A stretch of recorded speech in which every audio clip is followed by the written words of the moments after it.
Assalamualaikum warahmatullahi wabarakatuh. Perkenalkan, nama saya Suci Ramadhani dengan NIM 24046095. Baiklah, saya di sini akan menjelaskan tentang pergerakan kebangsaan Indonesia, yang dimana latar belakang pergerakan kebangsaan Indonesia muncul karena kesadaran rakyat terhadap ketidakadilan kolonial dan kegiatan untuk melepas dari penjajahan Belanda. Kesadaran ini tumbuh dari penderitaan akibat sistem kolonial seperti tanam paksa, perlawanan lokal di berbagai daerah, misalnya perang Diponegoro, Padri, dan Aceh, serta pengaruh pendidikan Barat. Masuknya politik etis pada awal abad ke-20 melahirkan kaum terpelajar pribumi yang mempelopori organisasi modern seperti Budi Utomo 1908 dan Sarekat Islam 1912.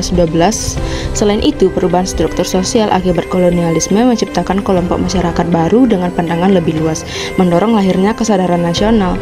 Awalnya perlawanan bersifat lokal dan fisik, namun kemudian berkembang menjadi perjuangan terorganisasi melalui organisasi modern, menandai meningkatnya kesadaran nasional Indonesia. Nah, apa sih rumusan masalah yang akan saya bahas? Yang pertama ada pengertian pergerakan kebangsaan Indonesia, yang kedua perlawanan tradisional terhadap kolonialisme, yang ketiga munculnya organisasi modern, yang keempat peran pers nasional dan organisasi politik, yang kelima perkembangan kesadaran nasional. Nah, yang pertama, saya akan membahas pengertian pergerakan kebangsaan Indonesia. Pergerakan kebangsaan Indonesia adalah rangkaian gerakan sosial politik yang muncul pada akhir abad ke-19 hingga awal abad ke-20, bertujuan membangkitkan kesadaran nasional dan memperjuangkan kemerdekaan Indonesia. Faktor internal seperti tumbuhnya kaum terpelajar pribumi dan peran elit adat, serta faktor eksternal seperti kebijakan kolonial Belanda dan ide-ide liberalisme, membantu kesadaran kolektif bangsa Indonesia.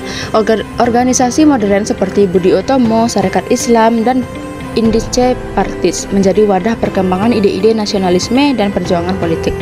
Pergerakan kebangsaan memiliki arti penting sebagai dasar lahirnya kesadaran nasional dan terbentuknya negara Indonesia, serta menjadi fondasi penting bagi proklamasi 17 Agustus 1945 dan pembangunan bangsa setelah merdeka. Nah, yang kedua yaitu perlawanan tradisional terhadap kolonialisme. Perlawanan tradisional adalah bentuk perjuangan bangsa Indonesia melawan penjajahan Belanda sebelum munculnya organisasi modern. Perlawanan ini bersifat lokal, dipimpin oleh tokoh karismatik dan dilandasi oleh semangat keagamaan dan adat. Nah, contoh perlawanan tradisional yaitu yang pertama ada perang Diponegoro 1825 sampai 1830, yaitu perang melawan Belanda di Jawa yang dipimpin oleh Pangeran Diponegoro. Yang selanjutnya ada perang Padri, perang di Sumatera Barat yang dipimpin oleh Tuanku Imam Bonjol dan kaum Padri. Yang ketiga ada kaum Aceh, perang Aceh yang dipimpin oleh ulama dan rakyat Aceh. Yang keempat perang Patimura, perlawanan di Maluku yang dipimpin oleh Kapitan Patimura.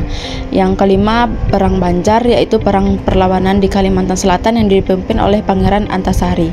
Nah, makna historisnya, perlawanan tradisional membentuk kesadaran kolektif tentang pentingnya persatuan melawan penjajah, menjadi dasar bagi munculnya pergerakan kebangsaan modern, menunjukkan kemampuan masyarakat lokal untuk melakukan perlawanan besar secara mandiri. Nah, selanjutnya adalah munculnya organisasi modern. Perubahan besar dalam perjuangan bangsa Indonesia pada awal abad ke-20 dipicu oleh politik etis Belanda yang membuka kesempatan pendidikan bagi rakyat Indonesia. Kaum terpelajar pribumi menjadi pelopor gerakan nasional dan membentuk organisasi modern. Organisasi modern yang pertama ada Budi Utomo. Organisasi modern pertama yang bertujuan memajukan pendidikan dan kebudayaan rakyat Jawa. Yang kedua ada Sarekat Islam, organisasi politik besar yang menghimpun jutaan anggota dari berbagai daerah dan menjadi wadah bagi kesadaran kebangsaan. Yang ketiga ada Muhammadiyah, organisasi pembaruan Islam yang modern yang menekankan pendidikan dan amal sosial. Yang keempat ada Nahdlatul Ulama atau NU, organisasi ulama dan pesantren yang mempertahankan tradisional keagamaan lokal dan ikut aktif dalam pergerakan kebangsaan. Nah, apa sih peran organisasi itu? Yaitu untuk membangun kesadaran nasional dan memajukan pendidikan, memberikan basis sosial yang luas dan kuat untuk perjuangan nasional, dan menjadi simbol lahirnya kesadaran nasional modern itu tersebut. Yang selanjutnya, poin keempat, yaitu peran pers nasional dan organisasi politik. Pers nasional berperan penting dalam menyebarkan ide-ide kebangsaan dan kritik terhadap kebijakan kolonial. Surat kabar seperti Medan Prijaji menjadi alat penting untuk menyuarakan gagasan persatuan Indonesia. Ya, organisasi politik, yang pertama ada Indice Partis. organisasi politik yang bertujuan mencapai kemerdekaan Indonesia didirikan oleh 3 serangkai.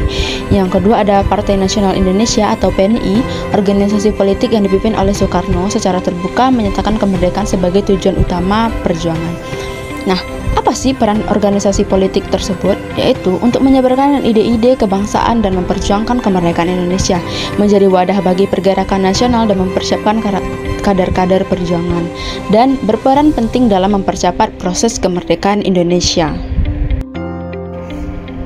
Nah, yang selanjutnya ada perkembangan kesadaran nasional. Kesadaran nasional Indonesia berkembang melalui pendidikan barat, pengaruh luar negeri, dan kegiatan organisasi. Faktor-faktor yang mempengaruhi kesadaran nasional yaitu pendidikan barat, pengaruh luar negeri, kegiatan organisasi, dan peristiwa penting. Kemenangan Jepang atas Rusia mengantisipasi bangsa Asia. Kongres Pemuda II melahirkan Sumpah Pemuda, atau menegaskan suatu tanah air, suatu bangsa, dan satu bahasa, memperkuat kesadaran kolektif dan persatuan bangsa Indonesia, dan menjadi tonggak penting dalam perjuangan kemerdekaan Indonesia. Nah, dari penjelasan yang telah saya sampaikan tadi, dapat menarik kesimpulan yaitu pergerakan kebangsaan Indonesia merupakan proses panjang yang lahir dari penderitaan rakyat akibat penjajahan, berkembang melalui perlawanan tradisional dan kemudian mencapai bentuk yang lebih modern melalui organisasi sosial, keagamaan, dan politik pada awal abad ke-20. Faktor penindasan kolonial, pengaruh pendidikan barat, munculnya kaum terpelajar, serta peran media dan organisasi modern mendorong terbentuknya kesadaran nasional yang semakin luas. Puncak dari kesadaran ini ditandai oleh Sumpah Pemuda 1928 yang mempertegas persatuan bangsa Indonesia. Pergerakan kebangsaan menjadi landasan kuat bagi tercapainya kemerdekaan 17 Agustus 1945 dan membuka dan pembentukan negara Indonesia yang merdeka dan berdaulat. Sekian hasil presentasi dari penjelasan saya. Jika ada kata yang salah, mohon maaf. Saya ucapkan terima kasih dan wassalamualaikum warahmatullahi wabarakatuh.